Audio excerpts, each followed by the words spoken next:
저는 오늘 창세기 1장 31절과 3장 6절 말씀으로 보시니 대 보니라는 제목으로 말씀을 전하겠습니다.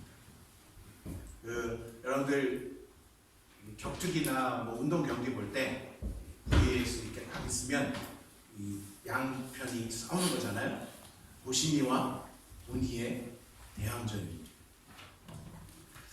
여러분은 눈으로 보는 것에 대해 얼마나 확신하십니까? 눈으로 확인한 것에 대해 신뢰를 합니까? 분명 직접 보았지만 보면 다 아는 것입니까? 마술쇼를 보면 여러분 마술사가 눈속임을 하는 것이 보이나요? 보지 못하도록 숨기고 감추면 볼 수도 없겠지만 그렇다고 감추고자 했던 것이 없는 사실이 되거나 아무렇지도 않은 것일까요? 이 부분은 조금 다시 한번 리피트해드려요. 보지 못하도록 숨기고 있지만 숨기고 감추고 그렇게 해서 볼 수도 알 수도 없겠지만 그렇다고 감추고자 했던 것이 없는 사실이 되거나 아무렇지도 않은 것일까요?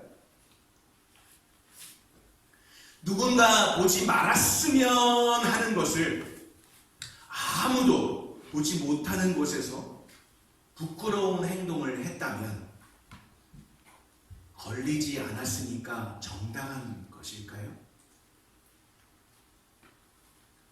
한 2명 정도가 이걸 또 좀 미안해요. 리프트에서 누군가 보지 말았으면 하는 것을 아무도 보지 못하는 곳에서 부끄러운 행동을 했다면 걸리지 않았습니까? 정당하냐는 말입니다. 누군가가 나를 지켜보고 있다면 누군가가 나를 지켜보고 있다고 의식되었다면 여러분의 행동은 달라지나요? 집에서 부모가, 직장에서 고용주가, 교회에서 목사가 보고 있으면 보고 있지 않을 때와 행동하는 것이 얼마나 달라지나요? 눈으로 보아도 믿어지지 않는 일들이 여러분 삶에서 얼마나 자주 일어나고 있나요? 질문이 너무 많았죠? 저는 오늘 여러분에게 시선, 관점, 뷰, 시야, 시각, 견해, 시점에 대해 나누고자 합니다. 말은 다르지만 결국 뭘 어떻게 보고 있느냐라는 거죠. 그것도 하나님께서 보시는 것과 내가 보는 것에 대해 비교하여 생각해 보려 합니다. 그래서 한 4살에서 5살짜리 아이 정도 될까요? 아빠와 함께 지하철을 탔습니다. 사람이 너무 많아서 이 아이는 사람들 사이에 파묻혀가지고 이제 4, 5살이니까 그죠? 상상해봐요. 파묻혀갖고 아무것도 볼 수 없어요. 사람들이 많으면 더더욱이요. 터널을 지나고 있는지 다리를 건너고 있는지 들려오는 정거장 다음 역은 이런 거 있잖아요. 그래갖고 소리는 들리지만 전혀 밖을 내다볼 수 없고 심지어 너무 사람이 많다 보니까 숨을 쉬는 것조차 자유롭지 못한 상황이었어요. 여러분이라면 이런 순간에 어떻게 하시겠습니까? 내려버려요. 그 아이는 아빠에게 도움을 요청했습니다. 아빠, 숨쉬기도 힘들고 보이지가 않아요. 채장받고 보고 싶고 좀 이렇게 숨 좀 제대로 쉬고 싶어요. 아빠 도와주세요. 아빠, 저를 아빠 어깨에다가 목만 태워주세요. 이 아빠는 여러 여분만한 아들이었다면 딸이었다면 그렇게 못했을 텐데 4, 5살 정도 되니까 그래. 그러고 사람이 많았지만 아이를 자신의 어깨에 목마를 태웠어. 어떻게 됐을까요? 좀 전까지만 해도 사람들의 그 사이에서 숨쉬고조차도 볼 수도 없었던 그 아이가 이제는 아빠의 어깨 위에서 다른 사람들보다 아빠의 위에 시선이 있으니까 다른 사람들의 머리를 보면서 그리고 차창밖에 지나가는 그 뭐 다리를 건너든 터널을 지나가든 모든 광경들을 바라볼 수 있었습니다. 그러면서 그 높은 위치에서 넓은 시야를 가지면서 창밖의 풍경을 보며 밝게 웃을 수 있었습니다. 여러분 중에는 컨택 렌즈를 꼈거나 라식이나 라섹 수술을 한 사람도 있을지 모르겠어요. 어느 순간인가 글씨나 사물이 흐릿해져. 그러면 안경을 맞추어 시력을 올리는 길밖에 없습니다. 연구원이나 또 별이나 이런 천체에 관심이 있는 사람들이 어떻게 하죠? 연구원들은 더 작은 것들을 보려고 할 때 현미경을 사용합니다. 천체를 보기를 좋아하는 사람은 망원경을 사용합니다. 우리의 눈으로 볼 수 없는 것도 과학의 발달로 인해서 엑스레이, 초음파, CT, MRI, 그 다음에는 뭔지 몰라요. 여러 가지가 있겠죠. 더 또 광학 렌즈가 나오고 내시경이 있고 인공위성에서 또 비추는 렌즈가 있잖아요. GPS 또 이렇게 개인이 작동할 수 있는, 한 번도 못 해봤는데 누가 있으면 좀 빌려줘요. 이렇게 드론으로 볼 수 없는 곳을 쫙 갔습니다. 인터넷은 어때요? 인터넷 안에서 다 웬만하면 또 볼 수 있잖아요. 줌이라는 것 통해서 세계의 여러 사람들이 동시에 또 얼굴과 얼굴을 바로 앞에 있는 것처럼 보면서 CCTV, 뉴질랜드는 덜하지만 한국은 한 사람이 움직이면 1분 안에 뭐 몇 개의 CCTV에 걸린대요. 그 정도로 많아요. 그리고 블랙박스, 차 안에도 한국 같은 경우는 거의 다 있죠. 다 지켜보는 거, 다 지키고 있는 거예요. 지금도 이렇게 지키고 있죠. 스마트폰 언제든지 들고 찍으면, 그리고 바로 연결해서 올리면 라이브까지도 가능해요. 내가 있지 않아도, 내가 보고 싶은 곳에 있지 않아도 얼마든지 볼 수 있는 그러한 기술들이 발달되어 있습니다. 그런데 그렇게 다양하고 직접 가지 않아도 그곳에 없어도 볼 수 있는 방법들이 너무나 많은데 모아도 알 수 없는 것들이 있어요. 봤는데도 알 수 없는, 또 봤는데도 믿을 수 없는 일들도 참 많아요. 눈속임의 방법들도 세계를 통해서 발전해가고 있습니다. 눈속임, 위조 집회 혹시 본 사람 있어요? 이렇게 분별해낸 사람이 있을까요? 저는 한 번도 보지도 못했고 지금까지 만졌던 집회들이 다 진짜인지 알고 다 쓰고 또 진짜인지 알고 받았을지 모르지만 어딘가에는 위조 집회가 있었을 수 있을 것 같아요. 변장은 어때요? 영화 속에서의 그러한 위장술 말고 자신을 감추기 위해서 변장하는, 오늘 이곳에 올 때 변장하신 분 없으시죠? 다 실물인 것 같아요. 착시현상이라는 게 있어요. 분명히 내가 볼 때는 이 글씨 같고 이 모양 같은데 조금만 보고, 조금만 다르게 보고 실체를 보면 다른 모양입니다. 그런 내용들이 참 많아요. 얼마든지 우리의 눈을 속이려고 하는 기술들이 너무 많습니다. 이제 성경 본문으로 들어가서 창조자이신 하나님께서 보시는 것과 피조물인 인간이 보는 것이 어떤 것인가를 살펴보겠습니다. 먼저 창세기 1장입니다. 반복되는 내용 같지만 빨리빨리 제가 읽어드릴게요. 하나님께서 보시기에 그 빛이 좋았습니다. 첫 번째 날이죠. 빛이 있으라 하고 그 빛을 보시기에 좋았대요. 하나님께서 빛을 어둠과 나누셨어요. 1장 10절입니다. 하나님께서 이 물을 땅이라 부르고 무틀 땅이라 부르시고 모인 물을 바다라 부르셨습니다. 하나님께서 보시기에 좋았습니다. 1장 12절 땅이 식물 곧 씨를 맺는 식물을 그 종류대로 씨가 든 열매 맺는 나무를 그 종류대로 냈습니다. 하나님께서 좋았습니다. 센스가 있어. 넌 센스야. 자, 1장 18절입니다. 낮과 밤을 다스리고 빛과 어둠을 나누게 하셨습니다. 하나님께서 좋았습니다. 지금 창조의 매일매일의 모습들을 보고 그 창조해 내시고 하나님 보시기에 좋았다고 계속 하나님이 고백하시는 거예요. 하나님 표현력 많으신 분이세요.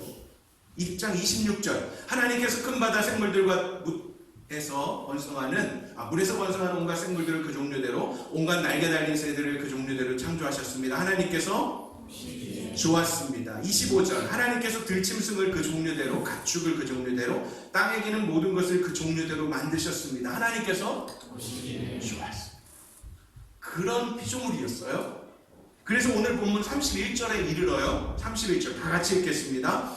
하나님께서 자신이 만드신 모든 것을 보시니 참 좋았습니다. 저녁이 되고 아침이 되니 여섯째 날이었습니다. 하루도 거르지 않고 좋았습니다. 어떻게? 하나님 보시기. 그런 인생이었어요. 우리가 하나님 보시기 좋아했다. 그런데 보시기에 참 좋았다 하셨는데 시간이 얼마 지나지 않아서 어떻게 되었나 볼까요? 그렇게 보기에 좋았었는데 6장 11절입니다. 6장 11절 같이 볼까요? 시작.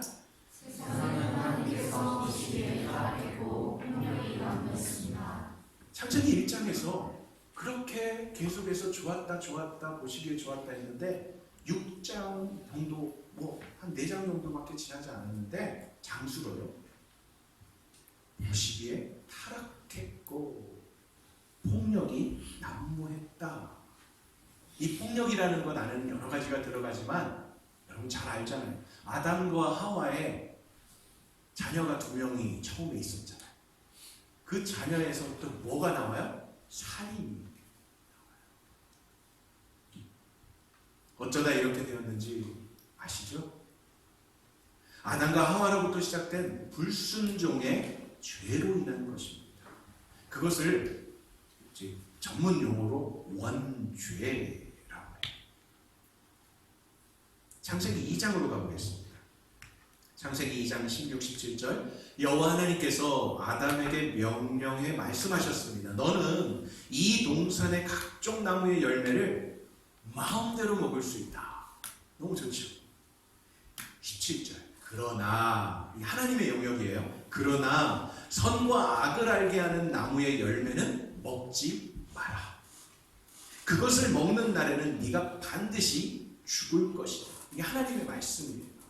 풀은 마르고 꽃은 시들지만 여호와의 말씀은 영원히 변치 않는 하나님의 말씀으로 동산에 있는 모든 나무의 열매 먹어도 돼. 그러나 선악을 알게 하는 나무는 먹지 마. 먹으면 넌 정녕 죽을 거야 라고 말씀하셨어요. 그리고 3장으로 갑니다. 3장 4절과 5절입니다. 뱀이 여자에게 말했습니다. 좀 전에는 하나님이 아담에게 말씀하셨는데 지금 3장에는 뱀이 여자에게 말하는 거예요. 너희가 절대로 죽지 않을 것이다. 와우! 하나님의 말씀, 너희가 결단코 죽을 거야, 먹으면 죽을 거야 라고 하신 그 하나님의 말씀을 완전히 대항해서 니네들 그거 먹어도 절대로 죽지 않아 라고 뱀이 말하는 거예요.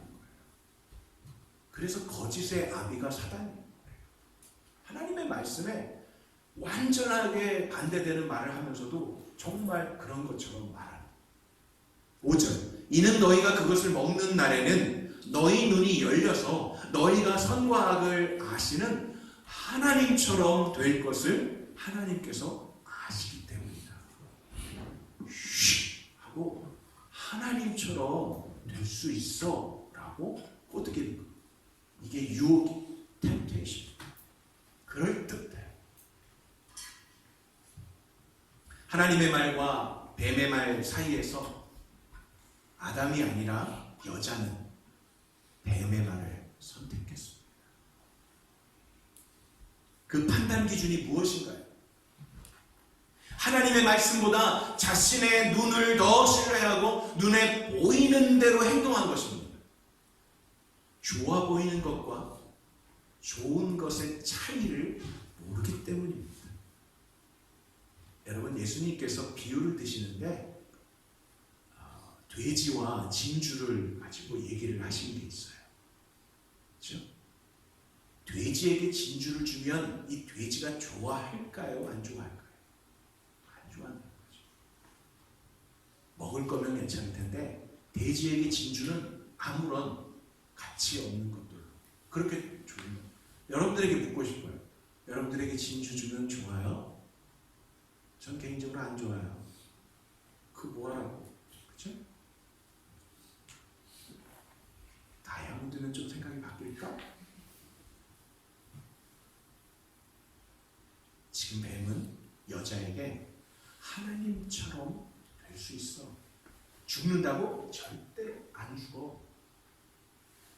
라고 하는 그 말을 선택하니까 그 다음 어떻게 됐는지 3장 6절을 보십시오. 오늘 본문 같이 한번 읽어볼까요? 시작. 여자가 보니 그 나무의 열매가 먹기에 좋고 눈으로 보기에 좋으며 지혜롭게 할 만큼 탐스러워 보였습니다. 여자가 그 열매를 따서 먹었습니다. 그리고 자기와 함께 있는 남자에게도 주니 그도 먹었습니다. 이야, 아담 정말 아내 말 잘 들어요.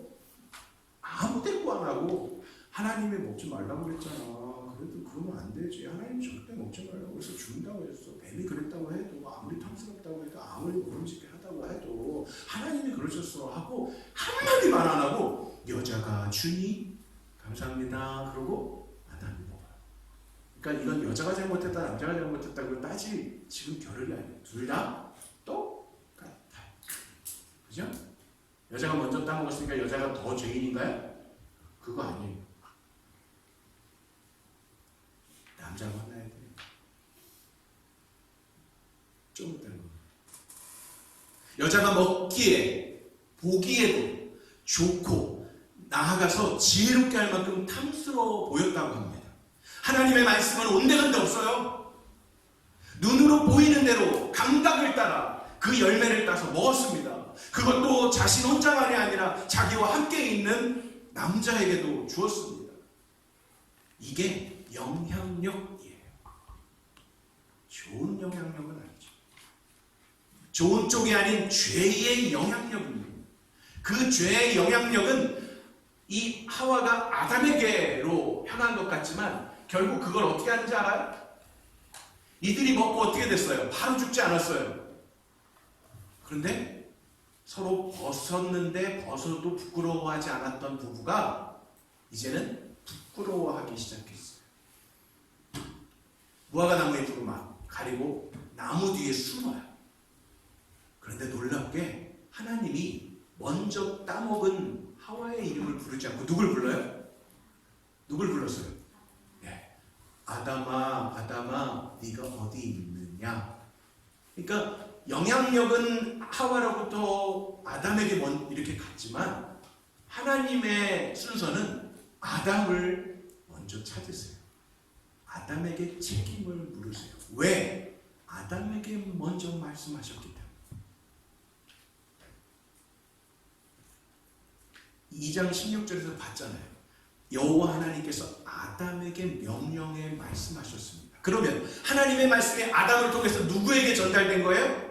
하와에게도 전달됐어요. 하와가 안 들은 게 아니에요. 몰랐던 게 아니에요. 뱀하고 대화할 때 다 나와. 어이구 그거 먹지 말라고 했는데 하나님이 얘기도 해요. 죽을까? 하노라 죽을 수도 있겠다고 하신 것 같아요. 이렇게 바꿨어요.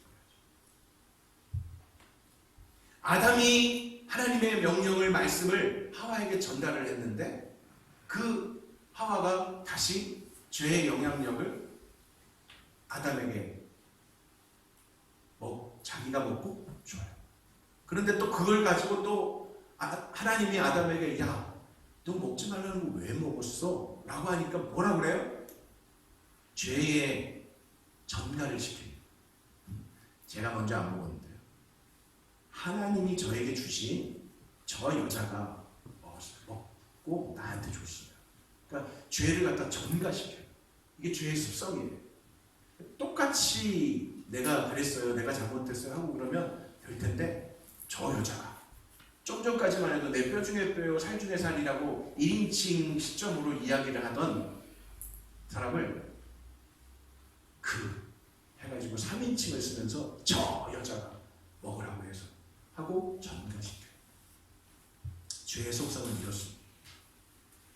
나 하나로 죽고 나 하나로 벌받지 않으려고 하는 습성. 주님 다시 오시는 그날까지 사단은 할 수만 있으면 많은 사람들을 구원받지 못하게, 하나님을 찾지 못하게 유혹하고 넘어뜨리려고 발광을 할 것입니다.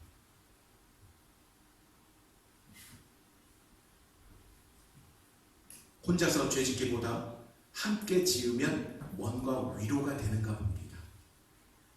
이 순간의 선택이 인류의 원죄가 된 것입니다. 저도 경험했습니다. 제가 학교 다닐 때 숙제를 못하고 안 했을 때 너무 힘들었어요. 제가 어떤 사람이냐면 학교에서 그 신문지나 이런 잡지들 안 쓰는 거 가져와 그거 모아가지고 그걸 팔아가지고 학교에서 이렇게 돈을 펀드레이징 했던 때가 있어요. 요즘 같으면 애들 인턴하고 뭐 초콜릿 팔아와라 뭐 하는데 집에서 안 쓰는 휴지를 가지고 오라고 해서 그거 모아가지고 낸 적이 있는데 이걸 가지고 가는 날에 집에 휴지가 없는 거야. 어떻게 해요? 그래가지고 그거 안 가져가면 큰일 나는 줄 알고 저 학교 안 갈래요. 이랬던 사람이에요. 그런데 숙제를 안 해? 큰일 나죠. 근데 그렇게 벌벌 떨며 갔더니 나만 안 한 게 아니라 한 몇 명이 안 했어. 그러니까 갑자기 어떤 위로가 오냐면 괜찮아. 똑같이 잘못해놓고도 내가 그냥 잘못한 건데도 쟤도 그러네? 쟤도? 심지어 반장까지 안 해놨다 그러면 막 더 좋은 거지. 이게 죄의 속성. 나만 죄 짓는 게 아니라 다 짓잖아 뭐 하면서 죄를 일반화시키면서 합리화시키는 이게 죄의 속성입니다. 더 나아가서 하와가 먹으라고 해서 줬어요 라고 하는 말보다 더 강조하고 싶었던 아담의 태도는 뭔지 알아요? 하나님께서 저 장재우고 제 갈비뼈 빼갖고 주신 저 여자 하나님께서 주셨잖아요 하고 그 죄의 전가를 자신이 불순종한 것에 두지 않고 하와가 줬고 하와를 주신 하나님까지도 그렇게 몰아세우면서 죄를 전가시켜요. 그게 죄의 속성입니다. 여러분, 누가 여러분에게 살 빠져 보인다, 와 피부가 왜 이렇게 고와 보인다,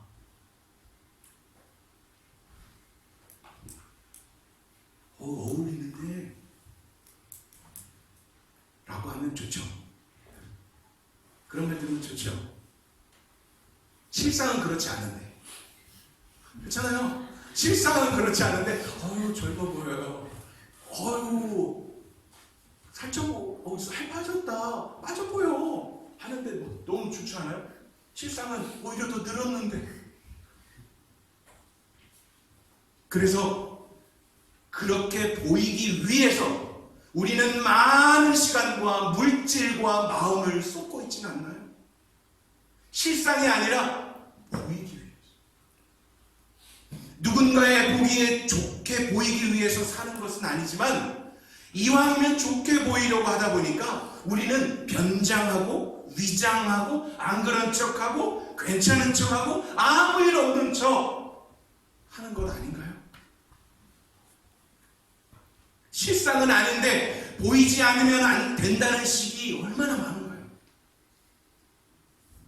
실상과 보여지는 것과의 차이가 크면 클수록 자신의 정체성을 잘 모르고 혼란에 빠집니다. 우리의 마음은 실상은 그렇지 않아도 그렇게 보인다고 하기만 해도 안심이 돼요. 보이는 것이 전부인 것처럼 여겨주면 안심하지 않습니까? 그렇게 보이면 되는 거예요. 실상은 안 했잖아. 그죠? 그러니 막 본인은 어때요? 근데 누군가가 어우 너 시험 잘 본 것처럼 보여. 어우 너 잘 될 것처럼 보여. 그럼 막 좋잖아요. 속고 싶은 거예요. 그냥 그렇게 여기고 싶은 거예요. 실상이 안 그래요. 우리의 마음은 실상은 그렇지 않아도 그렇게 보인다고 하기만 해도 너무 좋고 안심이. 누군가 정확하게 솔직하게 지적해주고 이야기해주고 보이는 것을 실제로 그렇다고 이야기해주면 우리는 그것을 받아들이기조차 힘들어합니다. 그리고 거부하고 싶죠. 실상은 그렇지만 그렇다고 하면 거부하고 싶죠. 우리의 속마음을 보게 됩니다. 그렇게 말해준 사람에게 네가 잘못 본 거야 라고 말해주고 싶어.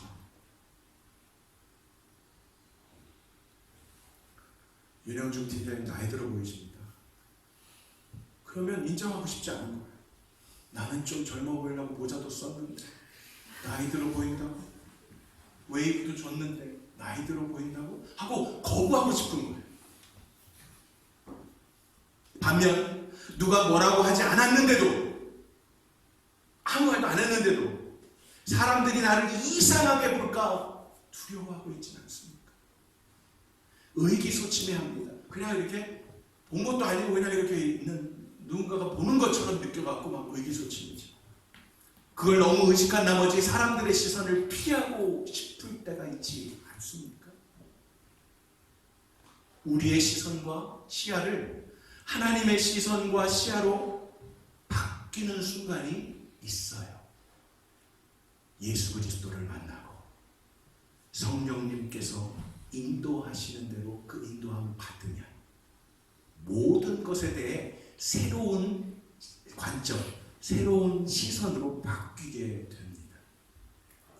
복음을 접하고 복음을 믿고 복음 안에서 살면 밝아지고 넓어지고 깊어지고 세밀해집니다.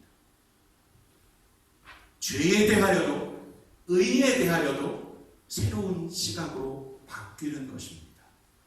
복음이 주 예수 그리스도가 우리의 시야를, 시각을, 관점을 바꿔주십니다.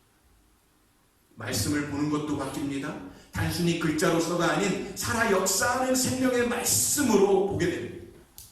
그리고 다른 지체들을 바라보는 것도 세상의 만물을 바라보는 것도 달라집니다. 복음이 예수 그리스도가 하나님의 말씀 우리의 시야를 바꿔주십니다. 무엇을 통해 보는가가 그래서 중요합니다. 자신의 시각이 180도 바뀐 한 사람을 소개하고자 합니다. 그는 사울이라는 청년이에요. 많이 들어보셨죠? 사울 왕이 아니에요. 사울이라는 청년이에요. 그가 어떻게 해서 시각이 바뀌게 되었는지 그의 간증을 들어보겠습니다. 사도행전 26장 13절입니다. 사도행전 26장 13절 제가 읽어드릴게요. 정오쯤이었는데 오 왕이여 길을 가고 있는데 하늘로부터 해보다 더 밝은 빛이 저와 제 일행을 둘러싸며 비추었습니다. 우리는 모두 땅에 엎드려졌습니다. 그때 제게 히브리 말로 말씀하시는 음성이 들렸습니다. 사울이 가말리엘 문화에서 공부했기 때문에 능통했어요. 언어적인 지식적. 히브리 말로 사울아 네가 왜 나를 핍박하느냐? 가시 채찍을 뒷발질에 봐야 너만 다칠 뿐이야 라는 음성을 들은 거예요. 그러니까 얘야 너 그것도 아니고 사울아 했으니까 그 모인 무리들 중에 자기를 얘기하는지 확실하게 들은 거죠. 15절이죠. 주여 당신은 누구십니까? 이때까지 모르는 거예요. 누군지.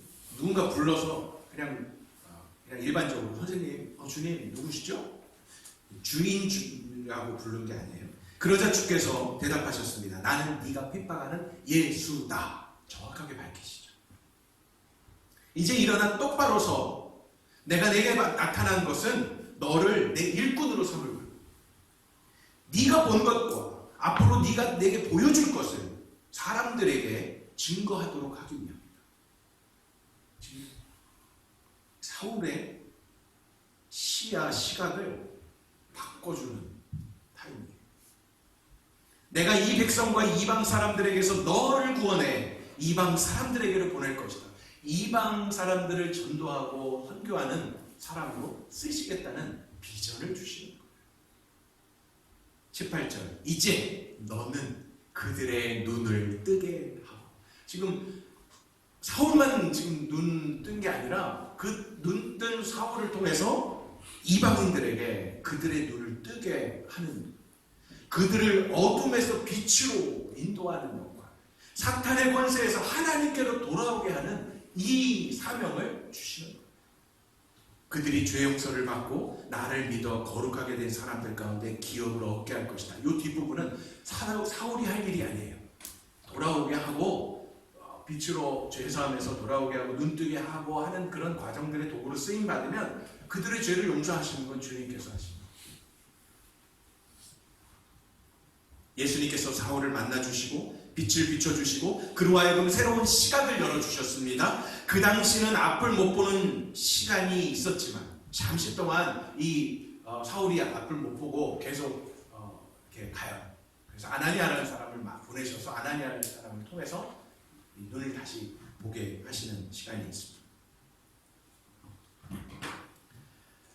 그렇게 새로운 세계로 인도하여 주십니다.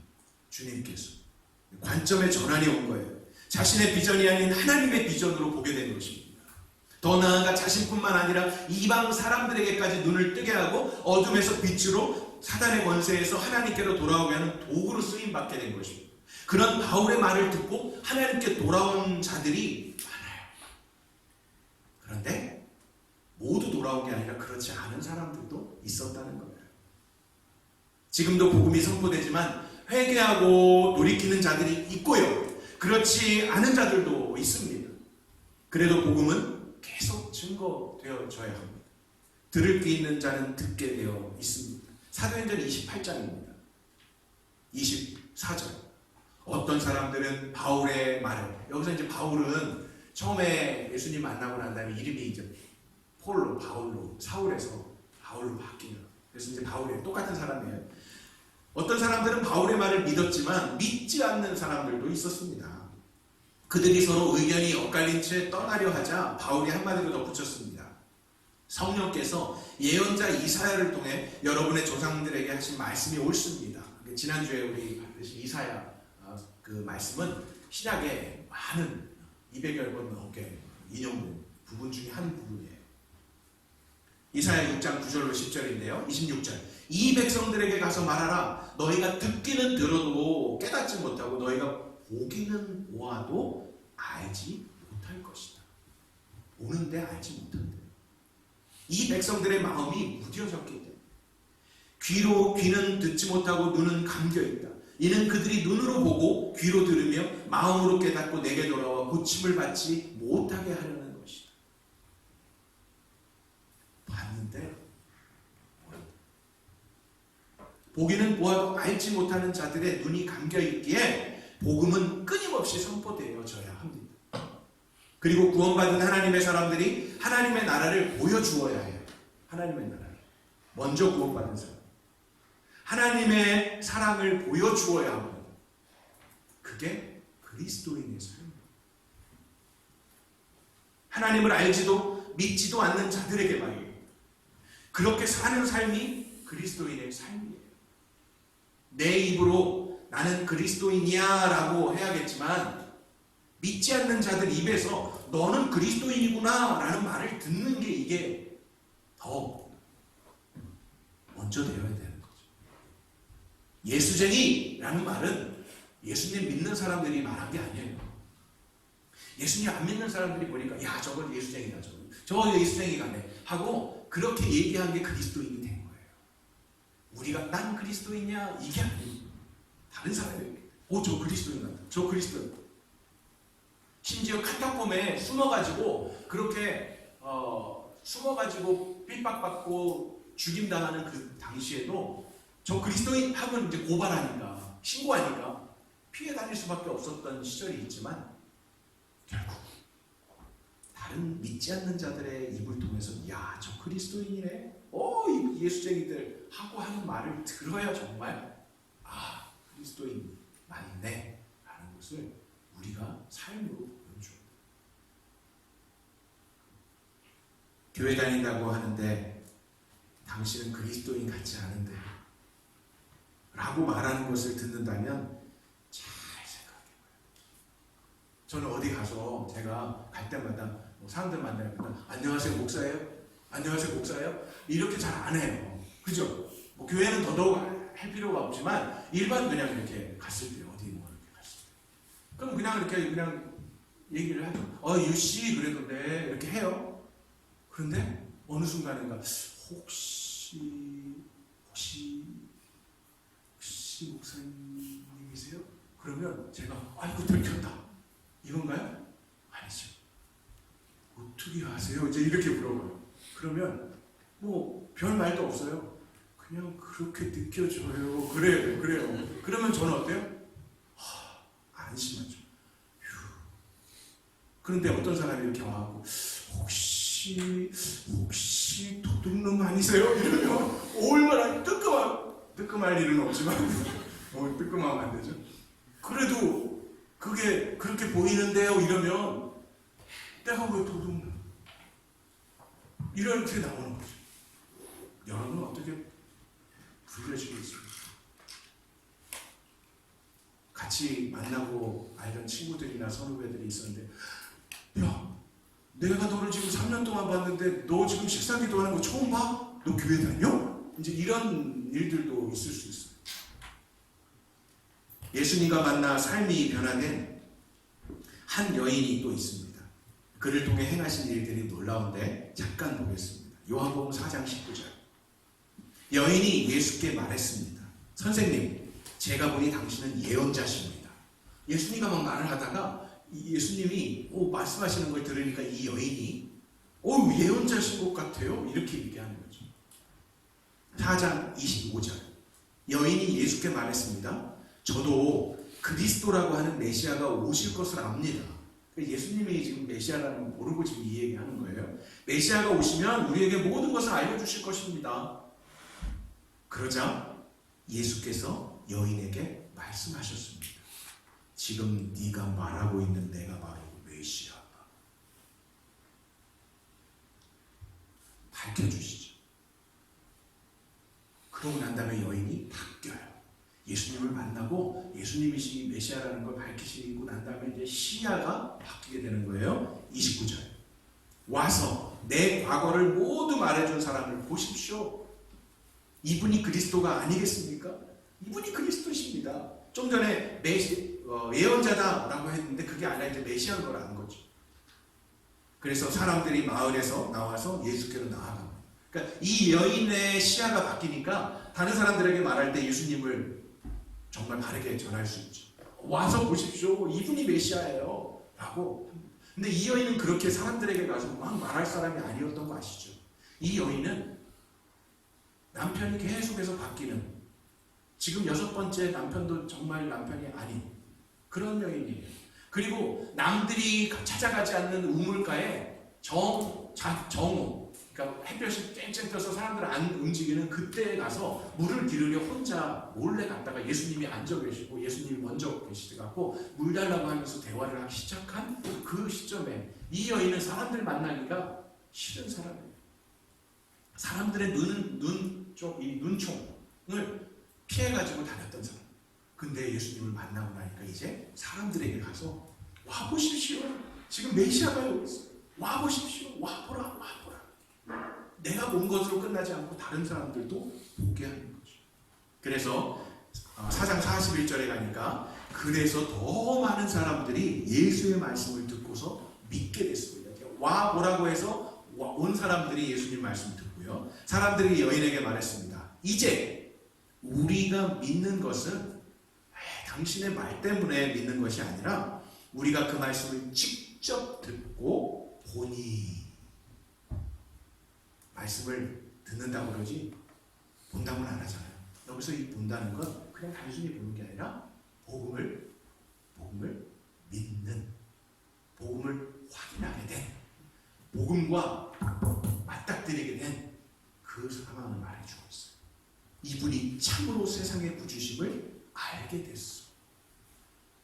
여러분 무조건 믿는 게 아니라 듣고 그리고 보고 그리고 확인하고 그리고 고백하는 일들이 계속되어요.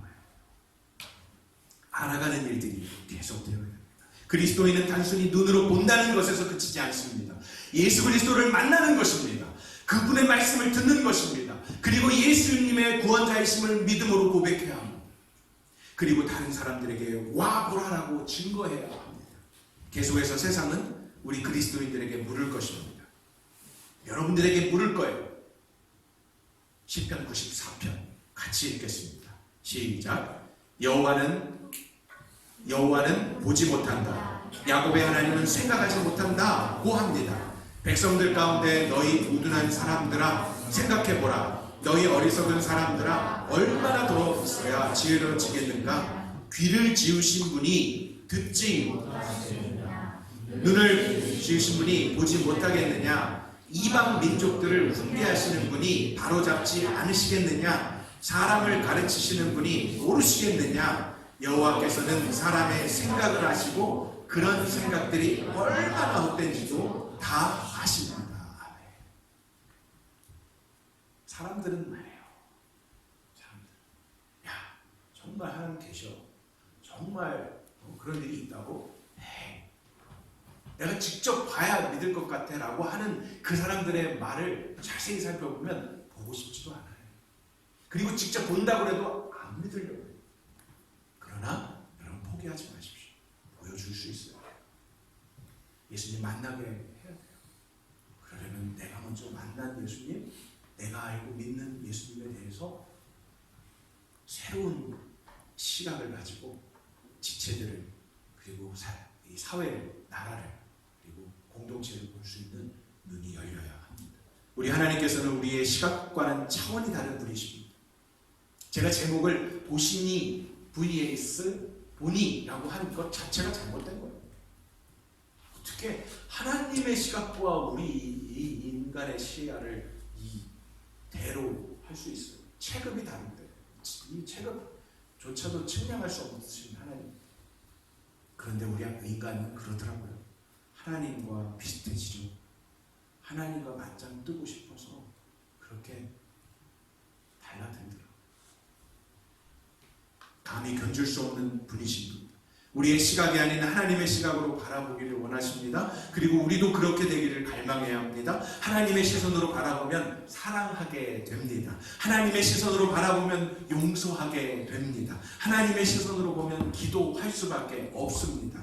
여러분의 자신을 여러분은 어떻게 바라보고 있습니까? 여러분의 가정을 어떻게 보고 있습니까? 우리 혼인 공동체를 어떻게 보고 있습니까? 학교와 직장을 누구의 시선으로 바라보고 있습니까?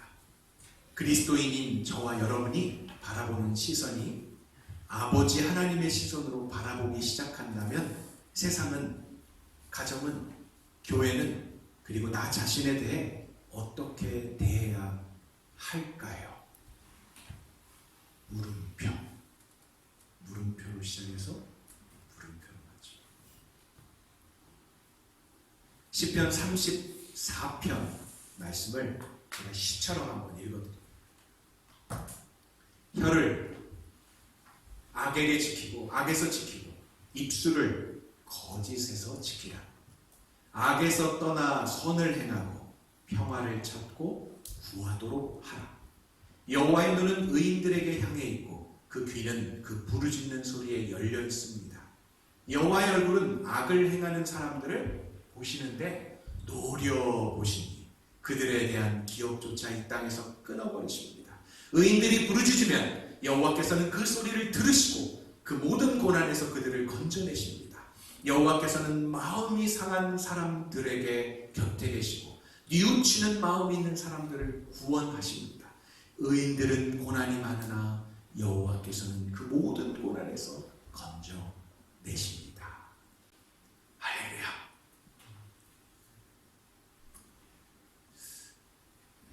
속으로 외치고 있죠.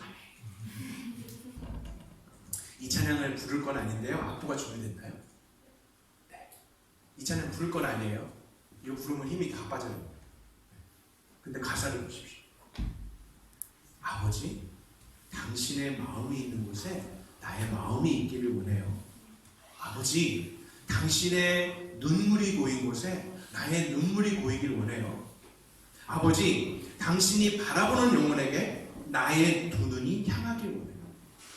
이건 어떤 마음이냐면 내 시야를, 내 시각을 아버지 하나님의 시야로 바꿔달라고 하는 간절한 소원이 담겨 있어요. 아버지, 당신이 울고 있는 어두운 땅에 나의 두 발이 향하길 원해요.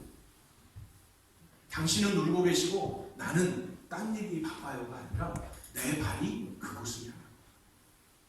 내 모든 뜻 아버지의 뜻이 될 수 있기를, 나의 온몸이 아버지의 마음을 알아서 내 모든 삶 당신의 삶이 되길, 그런 소원함이 우리 호림 공동체에 넘쳐나기를 주님의 이름으로 축원합니다.